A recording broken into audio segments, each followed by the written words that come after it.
challenges and interesting times. Of course, I started just before the 2019 election and I finished after 2023. So I've seen some progress, a few setbacks, but overall what I would say, and this is one of my key sort of highlights from my time in Nigeria, Nigeria is the biggest, most important democracy in Africa, and for all its flaws and challenges, you are on that journey, and you should never take that for granted because you're in a region where democracy is backsliding, and indeed globally.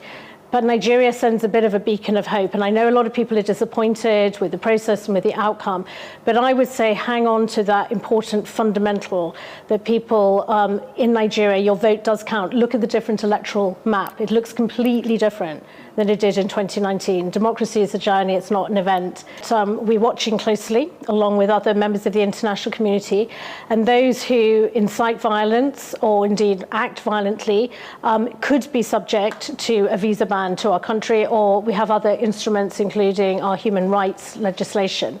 So I can confirm we're gathering information at the moment. We obviously don't speak about individuals, and we will consider whether we want to exercise those visa bans. So that is one of the tools. That's, if you like, a negative tool. But the whole point of that is deterrence, to ensure that people reflect before they act in that way, because elections going well are so important for Nigeria. What didn't work well, and was a big disappointment to all of us, and most importantly to Nigerians, was what INEC had raised expectations, that as the results were being tabled at the local polling unit, they would be automatically visible to all of us, actually, to be able to track the results in real time, so transparently. Clearly the system failed, and there's no question. That was a massive disappointment. It also meant that it created space for people to be concerned that somebody's interfering with the system, somebody's hacked into the system.